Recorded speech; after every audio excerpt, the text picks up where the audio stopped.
자, 아리바이오랩 주주분들 오랜만에 인사드립니다. 안녕하세요. 보통의 매물꾼입니다. 자, 오늘 26번째 영상입니다. 자, 오랜만에 좀 영상을 올려드린 이유가 여러분들께서도 아시다시피 최근에 이제 증시가 아주 요동을 치고 있죠. 그래서 오늘 아리바이오랩 설명을 드리기 전에 잠깐 코스피에 대한 이야기 그리고 코스닥에 대한 이야기 드려보자면, 일단 여러분들 이틀 연속 서킷 브레이커 8% 이상 할 때, 8% 이상 하락할 때 발동되는 내용이죠. 우리가 8% 이상 하락하는 서킷 브레이커가 연속 이틀 정도 걸리는 적은 역사상 처음 있는 일이라고 합니다. 그만큼 시장의 변동성이 엄청나게 커졌고, 중요한 거는 여러분들께서 가장 궁금하실 만한 내용, 더 떨어질 것 같냐, 아니면 지금이 기회냐, 이거 같은데, 이 말씀을 왜 드리냐면, 투자자분들마다 다 상황이 다르겠죠. 아리바이오랩만 가지고 계신 분들도 계시고, 아니면 내가 다른 종목들도 가지고 있는 분들도 계실 텐데, 제가 이제 말씀드리는 거는 이제 다 온 것 같다, 다 온 것 같다라는 말씀을 좀 드려보고요. 물론 여기가 최바닥이니까 무조건 담아야 되는 자리다 라고 말하기에는 조금 어려울 것 같아요. 그런데 이제 제가 바라보고 있는 방향은 이제 여러분들 V자 반등이라는 건 잘 나오지는 않거든요. V자 반등이라고 하는 것은 이런 바닥 다지기 없이 V자 반등, 이렇게 V로 바로 하락 이후에 이런 반등, 요런 반등이 이제 V자 반등이라고 얘기를 하는 건데, V자 반등의 이 지속성은 되게 약하고요. 건강하지 못한 반등입니다. 그러면 결국은 다시 한번 떨어질 수밖에 없거든요. 그래서 V자 반등보다는 여기서 조금 바닥을 다지는 기간 조정을 좀 거치지 않을까라고 생각을 하고 있어요. 그래서 지금부터 내가 만약에 1억이 있다 그러면, 또는 1000만원이 있다 그러면 비중에 2%씩 3%씩 이럴 때 한번 내가 만약에 1억이 있으면 200만원 300만원씩 담아봐야 되는 그런 시기 중에 하나다 라고 생각을 하고 있고요.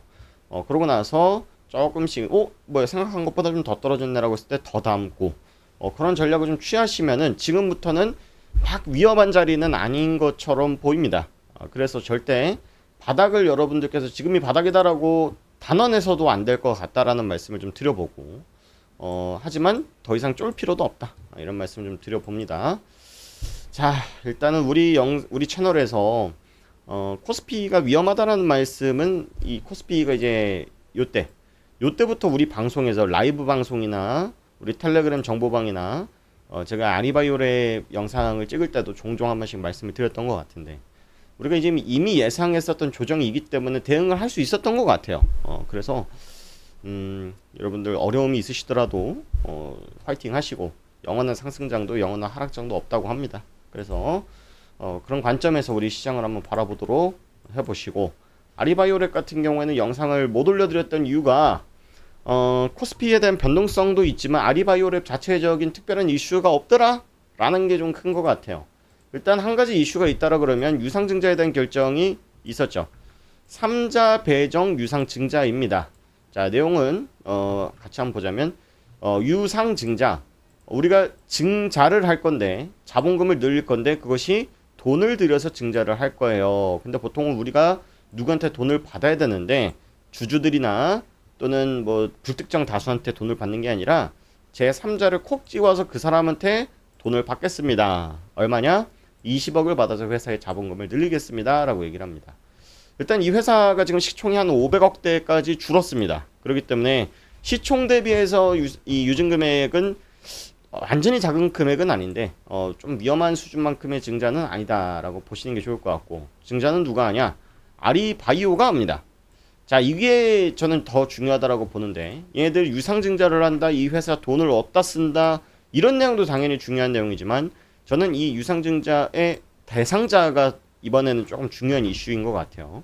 자, 우리가 이제 코스닥의 작전주들 또는 이제 이렇게 조금 큰 그림을 그리는 기업들이 어떻게 가지고 노냐면, 보통 이렇게 중심축이 되는 그런 한 기업들이 있고, 그 회사가 A라는 회사도 사고 B라는 회사도 사고, 또 얘네들 중에서 또 C라는 기업을 또 사고, 이 얘네들이 인수한 기업의 돈으로 C라는 기업을 사고, 이런 구조로 많이 흘러가고, 그 다음에 얘네들이 무슨 사업을 할 거니까 여기서 B에서 투자하고 A에서 투자하고 C에서 투자하는 형태로 A, B, C 회사들의 가지고 있는 법인 통장은 말라가고, 이 회사들만 배가 불리고 A, B, C 기업들은 상장 폐지되는 그런 상황들이 과거 한 2, 3년 전까지만 해도 정말 빈번하게 일어났죠.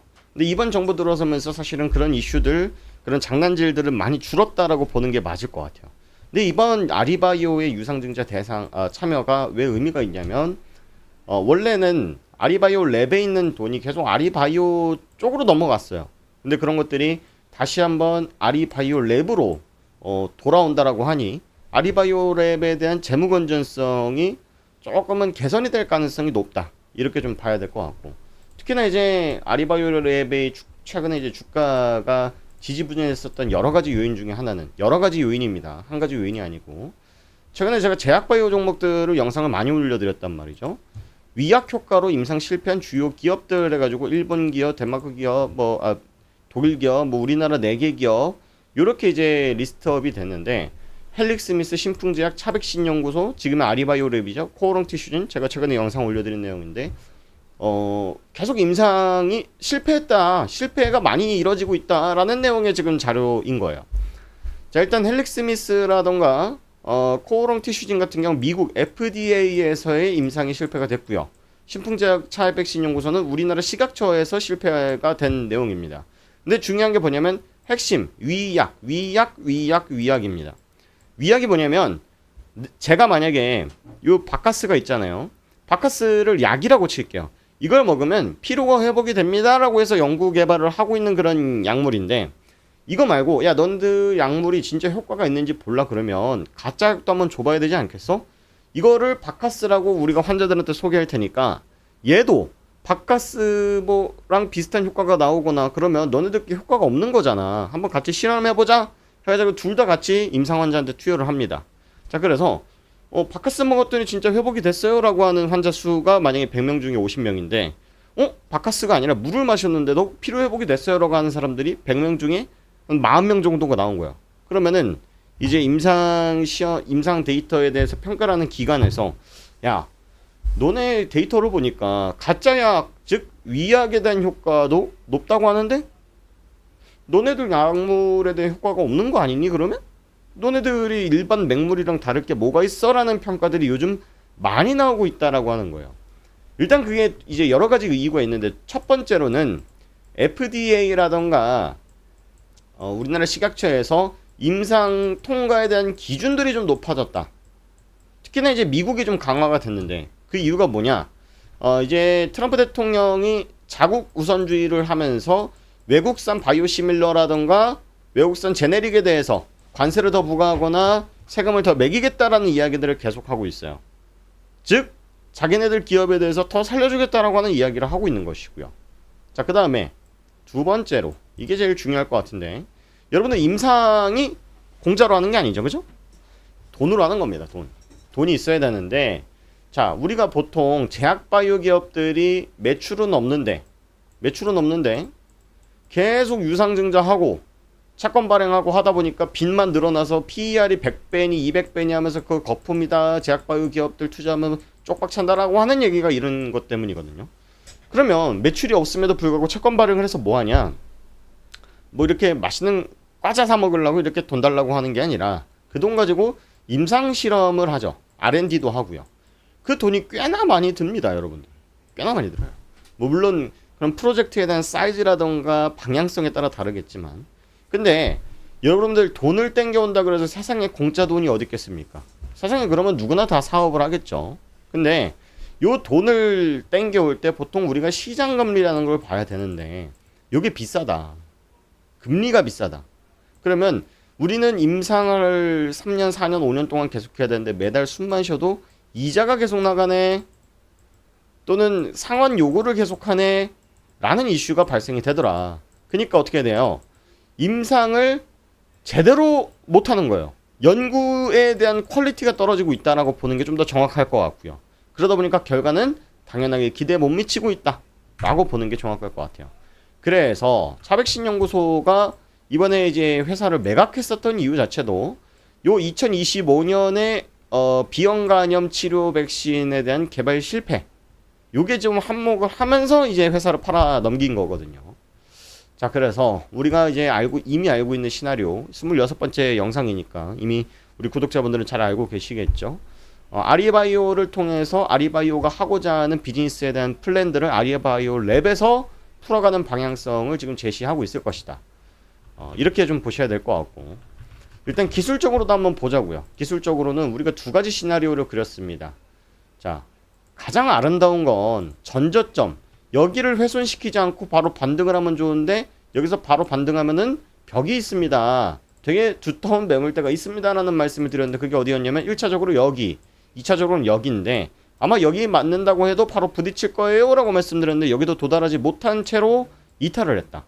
이게 우리가 두 번째 시나리오였어요. 오히려 이탈을 하면 시원하게 갈 가능성이 높다 라고 저는 보고 있는데, 일단 거기에 대한 근거들은 코스피에 대한 신뢰도가 많이 무너졌죠. 자, 코스닥이 여러분들 왜 빠진 것 같아요? 코스닥이 왜 빠졌을까요? 코스닥이 지금 이번 연도에 고점 대비해서 저점이 지금 위로 30% 아래 30%니까 60%가 빠진 거거든요. 금융위기보다 더 많이 빠진 거예요. 왜 코스닥이 빠졌을까? 지금은 아까 말씀드린 금리가 비싸기 때문에 실적이 확실한 종목에만 돈을 대주는 거거든요. 큰손들이 실적이 나오고 이 아웃풋이 확실한 기업에만 돈을 넣는다라는 거예요. 자, 예를 들어서 우리가 은행에 가서 돈을 빌릴 때도 신용등급 999점짜리의 이런 회원과 신용등급 100점짜리의 회원과 대출 가능 금액이 당연히 다른 것처럼 큰손들도 이제 실적이 나오는 회사들한테만 돈을 넣었다. 그게 코스피의 삼성전자, SK하이닉스인데, 얘네들의 신뢰도가 깨졌다라고 하는 거는, 야, 얘네들 이제 할 때까지 성장을 할 때까지 한 것 같아. 더 해봤자 여기밖에 안 갈 것 같아라고 하는 실적 피크론이 지금 부각이 되고 있죠. 그러면 얘네들에서 빠져나온 자금들은 여러분들 통장에 집어넣고 이제 주식 안 해야지 이런 게 아니거든요. 큰 손들은 돈은 가만히 냅두지가 않습니다. 그럼 걔네들은 다시 한번 이미 고점 대비 60% 박살난, 이미 개별주들은 90% 박살난 종목들이 천지 삐까리죠. 얘네들을 900포인트까지만 반등을 시켜도, 그죠? 이게 몇 프로냐?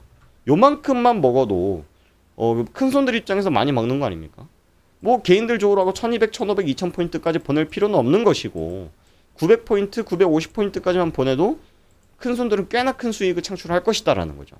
그래서 저는 이번에 코스피의 조정이 이 추가 하락이 아니라 고점이 좀 막혀있는 박스권을 형성할 가능성이 높다라고 보고 있고, 그 사이에 코스닥이 반등을 하려고 하는 힘을 보여줄 가능성이 높다. 그랬을 때 아리바이오랩도 분명히 긍정적인 영향을 가져올 수 있다. 이렇게 좀 보시면 좋을 것 같습니다. 자, 일단 이 아리바이오랩을 오늘 영상을 또 찍었던 게, 어제 같은 경우에 이 구독자분이 3번이나 이제 댓글을 남겨주셔가지고 아리바이오랩 어떻냐라고 하시는데, 아리바이오랩 좋습니다. 이 대답을 듣고 싶은 건 아니시잖아요, 그렇죠? 내가 어떻게 해야 되느냐가 궁금하신 거지, 아리바이오랩에 대한 회사가 궁금하신 건 아닐 거라고 저는 생각을 합니다. 예를 들어서 둘 다 예를 들어서 투자자가 3명이 있어요. 똑같이 1000만원이 있는데 A는 6,000원대 샀어요. 몰빵이에요.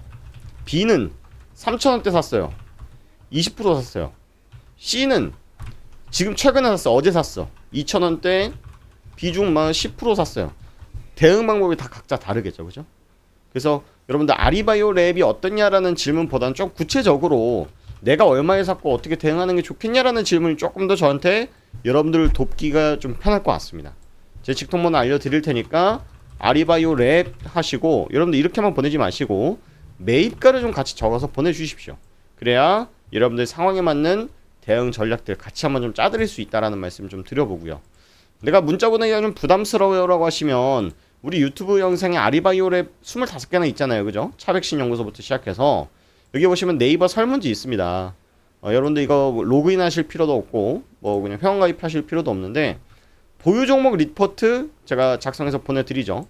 그 다음에 SK하이닉스 찾기 프로젝트도 있고 당일 단타 매매도 진행하고 있으니까, 제일 중요한 거 아리바이오랩에 대한 매입 단가 여기다 적어주시고, 보유 종목 분석 리포트, 또 중복 체크가 가능하니까 여러분들 하고 싶으신 거 남기시고, 연락처 남기시고 동의합니다 남겨주시면 되니까 여러분들 편한 방식대로 남겨주시고 매입 단가를 꼭 남겨주십사 부탁드립니다. 자, 하여튼 시장이 너무 어려운데요, 여러분들.